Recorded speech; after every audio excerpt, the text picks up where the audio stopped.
Le Kémite vit aujourd'hui sous le paradigme eurasiatique.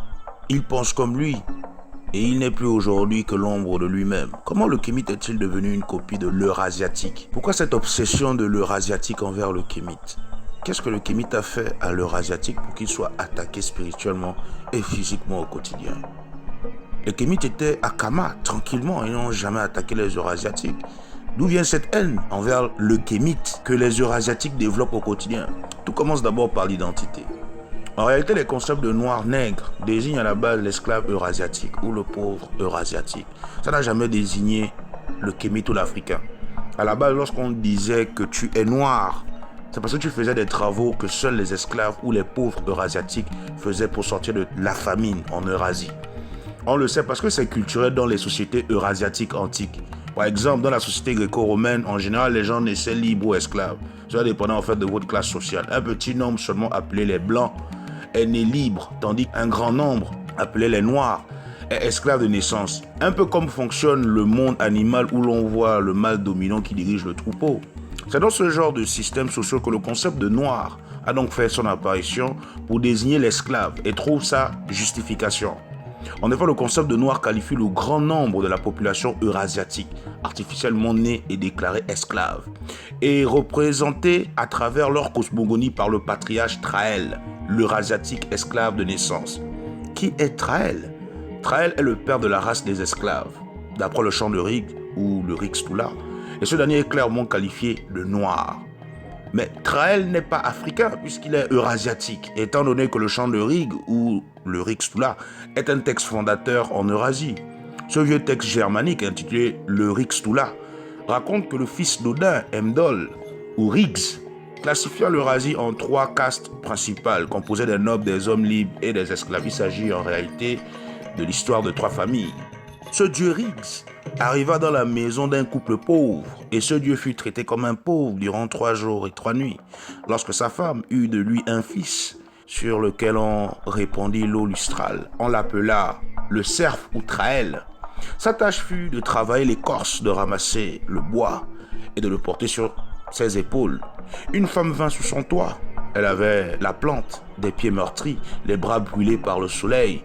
Elle se nommait la servante. Elle lui donna des enfants qui s'appelèrent le sombre, le grossier, le querelleur, le paresseux, et qui furent les premiers de la race des esclaves ou des serfs. On les appelait les noirs. Ensuite, le fils du dieu Odin, Riggs, arriva dans la maison d'un couple que l'on peut considérer comme étant celui de la classe moyenne.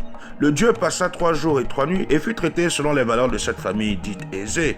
La grand-mère eut de lui un fils qui fut appelé le libre ou Karl. Il vint au monde avec des cheveux roux, le teint coloré, des yeux étincelants, etc.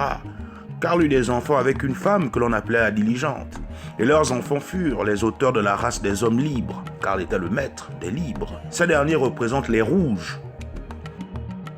Enfin, le fils du dieu Odin, Heimdall, ou Riggs, arriva dans une maison d'aristocrate et fut traité comme un dieu vivant. Durant 3 jours et 3 nuits, la femme enfanta un fils et on l'enveloppa de soie tout en arrosant l'eau sacrée. Et il fut appelé le noble ou Jarl. Ce dernier avait le regard d'un dragon. Le dieu Riggs lui enseigna les sciences, les caractères sacrés, c'est-à-dire les runes, donna des terres nobles et un manoir héréditaire. Cet enfant appelé Jarl eut également un fils avec la fille du baron qu'ils ont appelé Conr. Cette famille était la famille des puissants pour être clair et généralement on les appelait les blancs. On tient à noter ici que lorsqu'ils disent dans le texte blanc, rouge ou noir, ce n'est pas par rapport à la couleur de peau mais à la classe sociale et aussi toutes ces familles sont eurasiatiques. Ce chant de Riggs est l'image parfaite de la société eurasiatique. Ces esclaves européens seront affranchis, du moins en théorie, de leur sort à partir du moment où certains Kémites deviendront les principales victimes du système esclavagiste et despotique. On peut dire que la majorité des Eurasiatiques actuellement sont des affranchis dans la mesure où l'asservissement de certains Kémites par les Karl et les Jarl a permis d'octroyer un semblant de liberté aux véritables descendants de Traël, c'est-à-dire les esclaves eurasiatiques de naissance ou faits esclaves. Curieux n'est pas, mais ce chant de Riggs nous rappelle également une histoire très similaire que l'on retrouve dans la Bible, comme d'habitude. On tient à rappeler ici que ce texte de Rixtula est plus vieux que la Bible elle-même.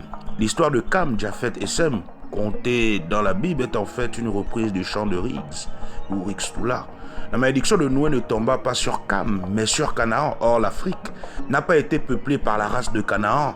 En réalité, Cam est hébreu et non africain. Cette interprétation fantaisiste de Cam, que l'impérialisme souhaite assimiler aux Kémites, vient du fait que les Eurasiatiques ont voulu fuir, abandonner leurs conditions naturelles de descendants de Traël, pour maintenant l'attribuer aux Kémites. À défaut de pouvoir changer leur mode de production esclavagiste, ils ont voulu se trouver de nouveaux Traël, de nouveaux acteurs pour jouer le rôle du noir, du nègre, de l'esclave dans leur société. Noé et ses 3 enfants, ainsi que tous ses petits-enfants, sont purement et uniquement eurasiatiques.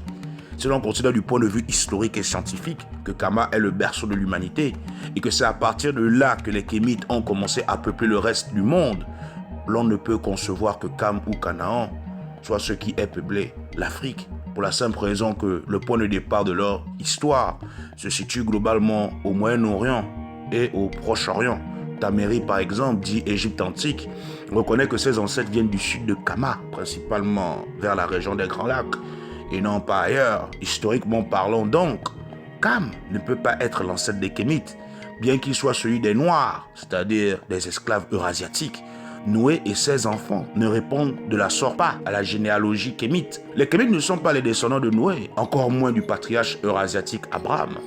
L'origine kémite et l'actualité du facteur anthropologique lié à la famille contredisent cette imposture. L'histoire de Noé et de ses enfants n'est rien d'autre que l'équivalent hébraïque du chant de Rig. Cam et sa descendance apparaissent comme l'équivalent hébraïque de Traël. Et sa descendance, l'histoire de Noé, vient nettement établir cette société qui institue l'esclavage comme condition sociale de la grande partie de la population exploitée, abusée. Les Kémites n'ont rien à voir avec toutes ces bêtises eurasiatiques. Ce qu'il faut comprendre ici, c'est que les notions de blanc et de noir désignant des êtres humains ne sont que des productions culturelles propres aux Eurasiatiques. Et elles sont inexistantes dans la culture kémite. Dans nos traditions locales africaines, nous ne définissons pas l'être humain par une quelconque couleur de peau. Ça n'existe pas. On désigne les peuples du monde en tant qu'être humain et non pas par la couleur de peau. On dit Muntu, par exemple, pour dire un être humain. Et pour dire les êtres humains, on dit Bantou. En fait, Bantou signifie les êtres humains. Ce qui signifie que les Arabes, les Européens, les Africains, les Chinois, etc., aux yeux des Kémites que nous sommes, et dans notre paradigme authentique, sont des Bantous. Donc, des êtres humains. C'est ça la réalité lorsque l'on explique sous le paradigme kémite. Kémite ne veut pas dire noir africain. Kémite veut dire l'être qui pense, l'esprit éclairé ou le connaisseur des forces spirituelles en rapport au Ka, en langue pharaonique qui signifie esprit ou énergie. Ce terme Ka forme la racine du mot Kamite ou Kémite. La langue pharaonique est plus ancienne que celle des Eurasiatiques. Pourquoi faudrait-il remplacer nos définitions que l'on retrouve dans nos langues africaines pour favoriser celles de l'occidental? Nos ancêtres ont clairement expliqué comment ils se définissaient eux-mêmes ainsi que le reste du monde. Remetou est le terme qui désigne les êtres qui pensent. C'est la même chose avec Kémite. C'est parce que l'Eurasiatique est venu avec ses notions de noir et blanc pour désigner la couleur de peau qu'aujourd'hui les Kémites pensent que noir c'est un rapport à la couleur de peau. Or, comme on vient de le dire, c'est plus profond que ça. Il faut aussi noter que c'est parce que l'Africain a été fait esclave et les pères de l'Église ont ensuite assimilé l'ancêtre biblique des Eurasiatiques, Cam, aux Africains. Les Eurasiatiques n'arrivaient pas à faire les travaux dans les champs de coton, etc. Ils mouraient comme des mouches. Et donc il fallait des hommes forts. C'est en Afrique où ils ont trouvé la force. Et ces Kémites vont être déportés vers les îles pour travailler dans les champs. Et donc dans le même temps vont être introduits dans le mode de production esclavagiste tripartite eurasiatique durant l'esclavage. C'est comme ça que ces Européens ont commencé à assimiler les Kémites au mot noir, qui à la base désigne un esclave eurasiatique ou un eurasiatique fait esclave. Le mot noir n'a rien à voir avec les Kémites ou africains. Tout comme le mot esclave est avant tout un mot qui désigne les populations slaves d'Europe qui autrefois étaient des esclaves qui se faisaient vendre aux Arabes par d'autres Européens à Venise en Italie. Tout ça c'est l'univers eurasiatique. Les Kémites ont juste été introduits dans ce système esclavagiste eurasiatique qui perdure encore jusqu'aujourd'hui, puisque nous parlons de pays développés, donc Djal, pays émergents, Karl, et le tiers-monde, Traël. C'est toujours le même concept. Ce que nous devrions faire, c'est de penser selon nos ancêtres, ou plutôt selon notre paradigme. C'est ainsi que l'on va se retrouver voire se structurer mentalement. Au tête.